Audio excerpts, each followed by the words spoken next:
All right, so good day out there. Good to get through the film with the guys and move on um, to Vanderbilt. We've got a chance to play in front of our home crowd, which we're going to need.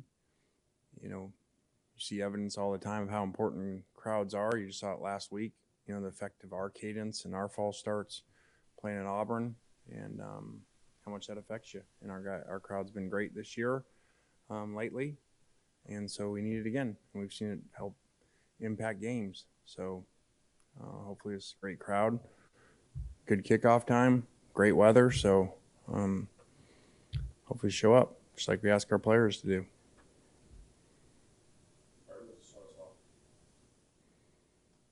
Lane, obviously talked about it a little bit yesterday. Trey Harris playing a lot in the slot. I know Dayton had a lot of experience in that role at Western Kentucky. What about Trey made him a fit for what you were trying to do there? Well, I mean, some that's kind of game planish and stuff. But I mean, I guess you kind of figure Trey's a longer body. Does a really good job blocking in there, and we had some perimeter plays and things like that, and those guys had really good physical DBs, and I think that's a really good secondary, especially with Zero coming back. I think he's a really elite player. So we just had to do different things just to try to move the ball. Third downs have been a bit of an issue this year offensively. What has been the biggest issue on that front, and how do you fix it now? Yeah, we've had this for whatever reason almost every other year as you look at the third down stats. And,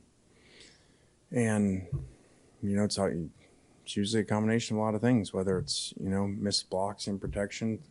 Now, we probably will never be top in third downs the way that we play now, because so much of our third downs are we're going for on a fourth down in the way we call plays and stuff, which I don't think is a secret anymore.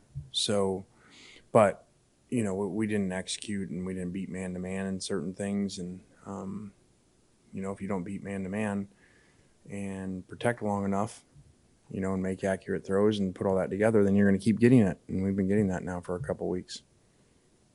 Lane, you compared, you thought this was more like the 2021 season after that loss to Alabama and regrouped and strung off wins. And you've credited a lot of that this year. So you felt like this is more of a team, not just with good players, but a full kind of team. Was there something you noticed before the season in camp to give you that idea, or is it something you've just had to see as the season progressed? No, I think you see it more in adversity. Everybody's got, I always call it the first day of camp. Everybody's excited and does well and everything. That's easy. I think it's more when games don't go well early on in the game, which what we've come from behind in 3 games, I think, and come back to win. Or you lose a game like Alabama, and then you hit adversity and you see those type of things and how players react. And everybody says they're all in right away. Kind of like life. When adversity happens, okay, then really what do they do? And when things don't go their way and they're not playing exactly how they wanted to, as many snaps as they wanted or getting the ball as much, then what happens? So that's where I feel like this team's been different. Correct me if I'm wrong, Lane, but with Xavier Harris not making the trip this past Saturday, do you anticipate him being back this weekend? We do. That was medical. So he was not cleared to play. What kind of stands out to you about Vanderbilt? I think they've battled some injuries on defense. I think they're really, really well coached. They gave us problems last year, especially in the first half. I think that, they do a good job of knowing what they do and what they have and utilizing it. And so, we've got to keep improving. We've got to put together a complete game. I know I kind of say that every week, but we need to do that. And we need to get more players playing well. I think defensively, we've done a good job getting more players involved. Offensively, we've kind of backtracked on that and overplaying players again. And you saw it with, especially like Trey Harris and some guys playing too many snaps. Only piggybacking off of that, you've gained more confidence with your defense. Seems like maybe you've slowed down a little bit offensively. Is that based on your scheming for the particular opponent, or just the fact that we're getting better defensively? We just try to do whatever it is to win that game to get to 1-0. And so we didn't really necessarily slow down tempo as much, but we slowed down, conservativeness, I would say, in that game.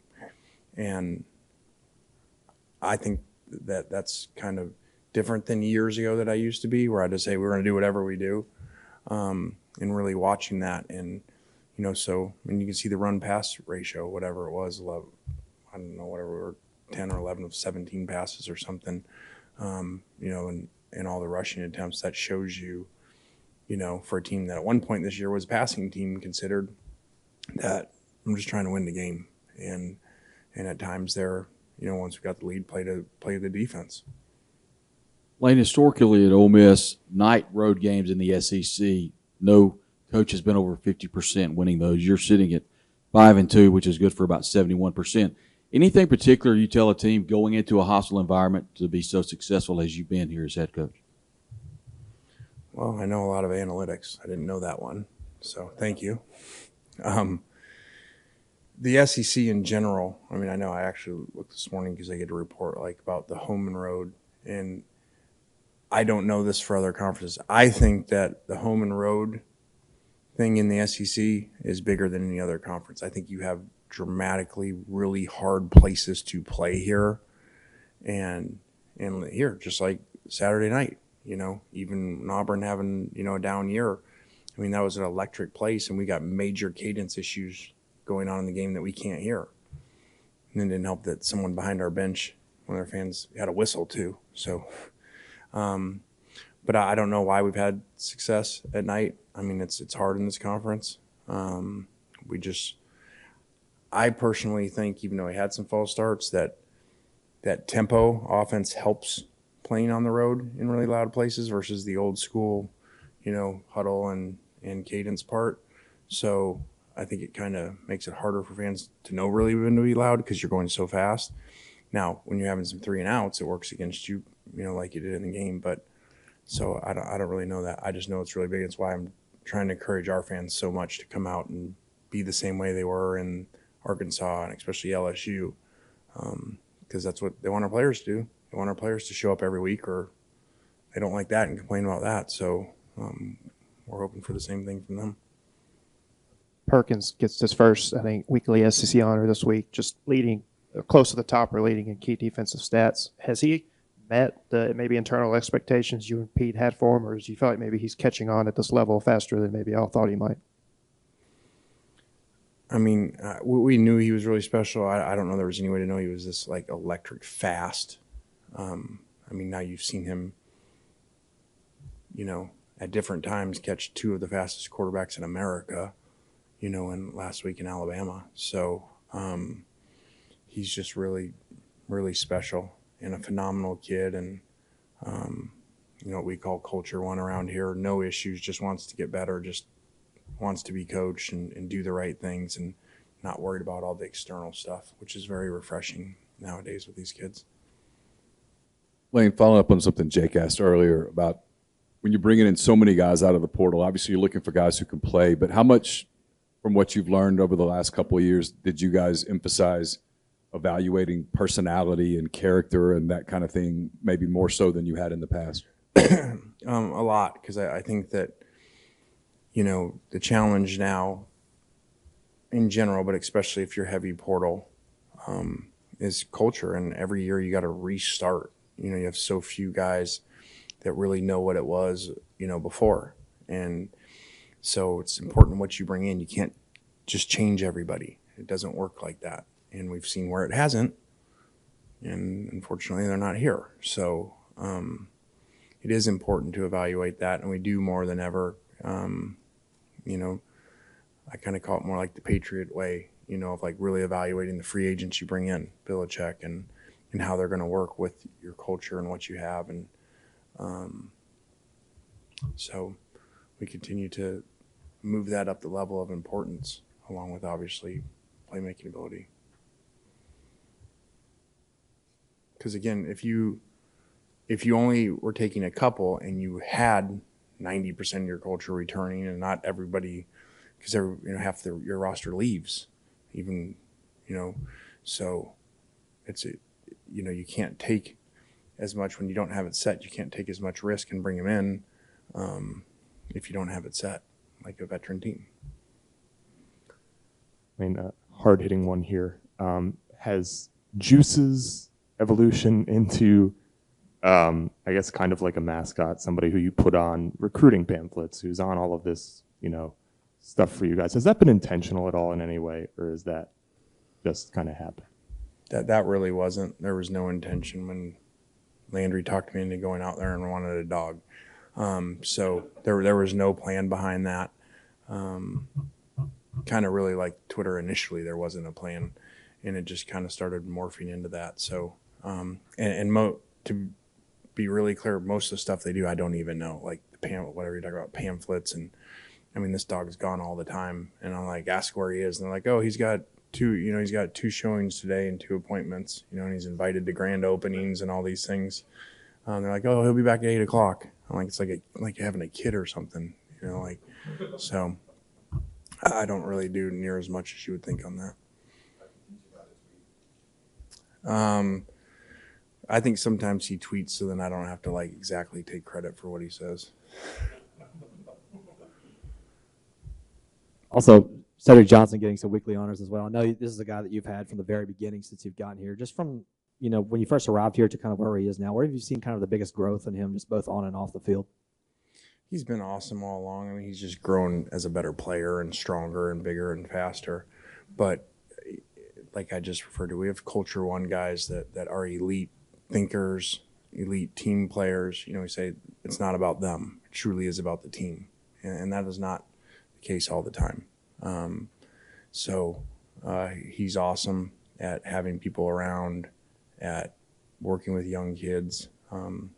He's one of our favorites.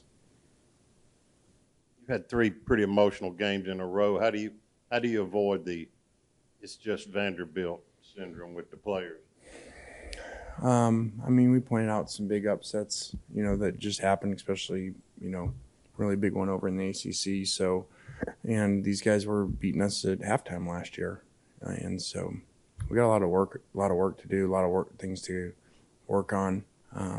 So it's a lot more about us than who we're playing. Back on the stadium talk real quick. How far do you think Vaught-Hemingway Stadium has come, home field advantage wise, and where would you kind of rank it, I guess, within the SEC? I mean, I would say it depends on where you're starting. I mean, I remember when we were here at Alabama and lost, it was electric and it was great.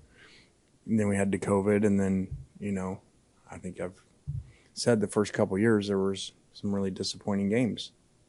Just like our fans say, they're really disappointed in me in some games and our players. And this year, for whatever reason, has felt a lot better in the conference games, and it's an advantage. I mean, we've seen the false starts that people have had and the issues that they've had in games, especially late in games, because of our crowd. And our student section has definitely come a long ways and has been really not just show up but be electric.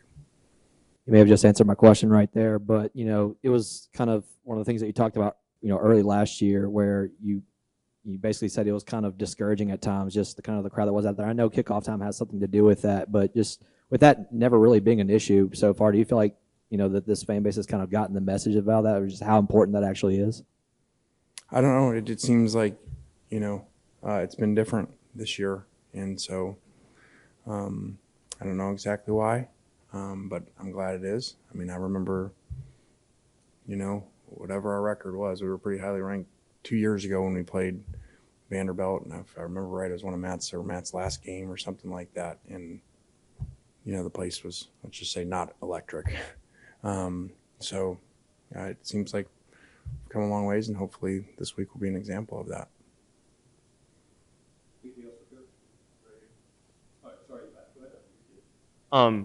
Last 3 games, kind of won in 3 different ways, or you've had different styles. What has kind of impressed you through this 3-game stretch the most? I mean, I think the last 2, the defense and the way that they've played, the way they've stopped the run for the most part, besides one really long run, and really just the way they've been on the sidelines as a team, and not getting discouraged and staying into it and overcoming whatever adversity has happened. And 2 of those being home, 1 of those being road games. So it's been really good. I'm very pleased with where this team is as far as their attitude and how hard they play. We just got to do some things better.